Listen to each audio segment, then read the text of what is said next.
Assalamualaikum warahmatullahi wabarakatuh. Salam sejahtera untuk kita semua. Selamat datang di channel kami, Hasata, Hasanah Semesta untuk semua. Sahabat Hasata yang budiman,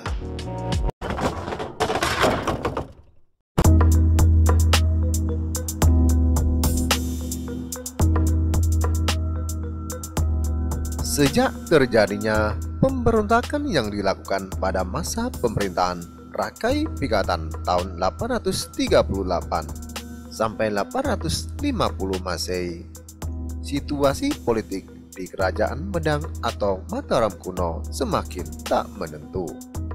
Menurut prasasti Wantil, ibu kota negara pun berpindah dari Mataram ke Mamrati. Rakai Kaiwangi, sang anak bungsu yang menggantikan Rakai Pikatan, bahkan mendapati kerajaan terpecah belah.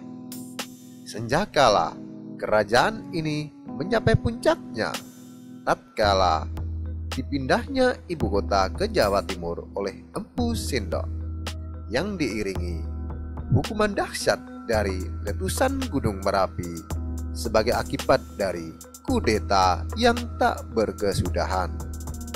Sebelum kita lanjutkan, mohon sobat semuanya untuk subscribe terhadap channel kami agar terus terupdate dengan video-video kami yang menarik lainnya.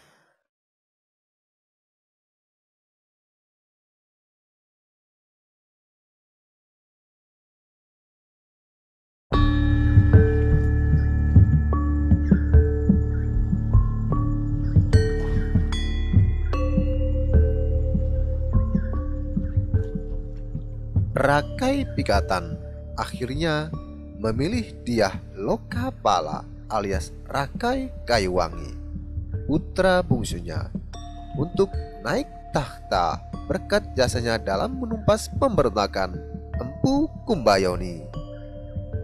Namun penunjukan ini menyebabkan ketidakpuasan sang kakak Rakai Gurunwangi. Rakai Kaiwangi tak lagi menjadi satu-satunya maharaja kerajaan Medang, karena menurut prasasti Munggu Antan tahun 887 Masehi tercatat atas nama Maharaja Rakai Gurunwangi, dan prasasti Poh Dulur tahun 890 juga mencatatkan nama Maharaja Rakai Limus Dyah Dewendra. Menurut prasasti Mantiase, Rakai Watu Humalang kemudian menjadi raja menggantikan Rakai Kaiwangi. Pada tahun 899 Masehi, Dyah Balitung selanjutnya naik takhta menggantikan sang mertua Rakai Watu Humalang atas jasanya dalam menaklukkan Rakai Gurunwangi dan Rakai Limus. Namun kudeta pemerintahan pun terus-menerus terjadi hingga mengakibatkan berpindahnya ibu kota kerajaan demi mengamankan kekuasaan.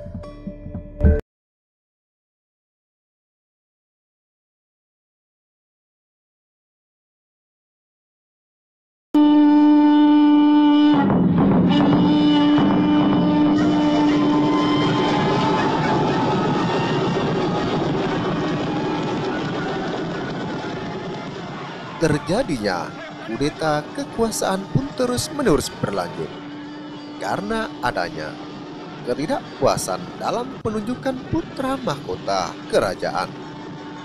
Bermula dari penunjukan Rakai Pikatan kepada anak bungsunya, Rakai Kaiwangi, yang menimbulkan terjadinya pemberontakan sang kakak Rakai Gurunwangi.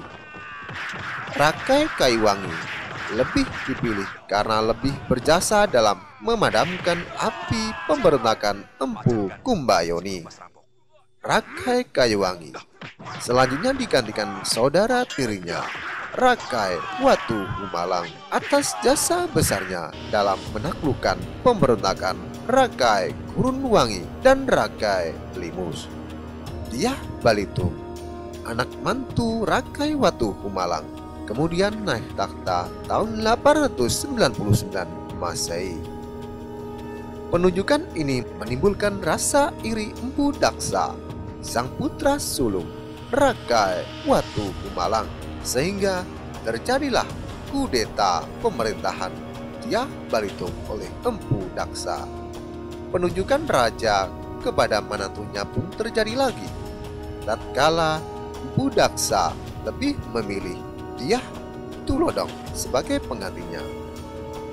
Pergantian takhta ini juga tidak berlangsung mulus karena telah terjadi pemberontakan yang dilakukan Dyah Wawa, seorang pejabat pengadilan kerajaan Medang.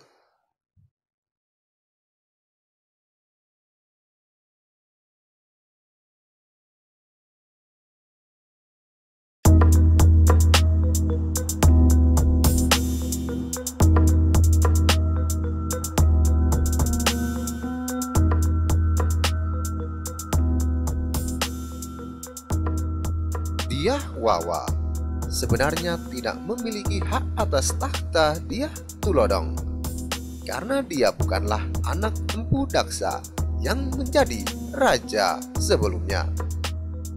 Pada masa pemerintahan Dyah Wawa ini, diperkirakan ibu kota kerajaan kembali ke daerah Mataram.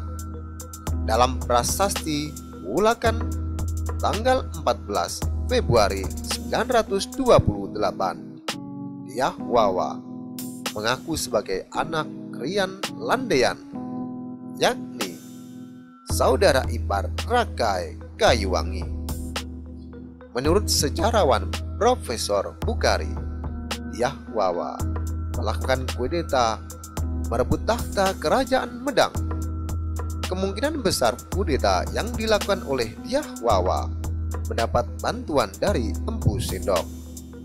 Dalam masa Dyah Wawa, Empu Sindok naik jabatan dari Rakrian Mahapati Halu menjadi Rakrian Mahapati Hinu yang sebelumnya dijabat oleh Empu Ketuwijaya. Namun kekuasaan Dyah Wawa tak berumur panjang, karena menurut prasasti Turian tahun 929 Masehi, Empu Sindok sudah bergelar Maharaja. Dengan demikian, dapat diperkirakan bahwa Empu Sindok juga melakukan kudeta dan mungkin merasa lebih berhak dari Dyah Wawa yang sebelumnya hanya menjabat sebagai pegawai pengadilan. Empu Sindok selanjutnya memindahkan istana Medang ke wilayah Tamlang tahun 929. Kemudian dipindahkan lagi ke Watu Galo tahun 937 di sekitar Jombang, Jawa Timur. Perpindahan ibu kota ini selain karena kudeta berkepanjangan juga akibat dari peristiwa Pralaya Mataram, yakni hukuman dahsyat dari letusan Gunung Merapi hingga membuat kerajaan Medang menjadi luluh lantak. Demikian Sobat Hasata yang budiman. Jangan lupa untuk subscribe, like, dan komen agar terus terupdate dengan video-video kami yang menarik lainnya. Terima kasih. Wassalamualaikum warahmatullahi wabarakatuh.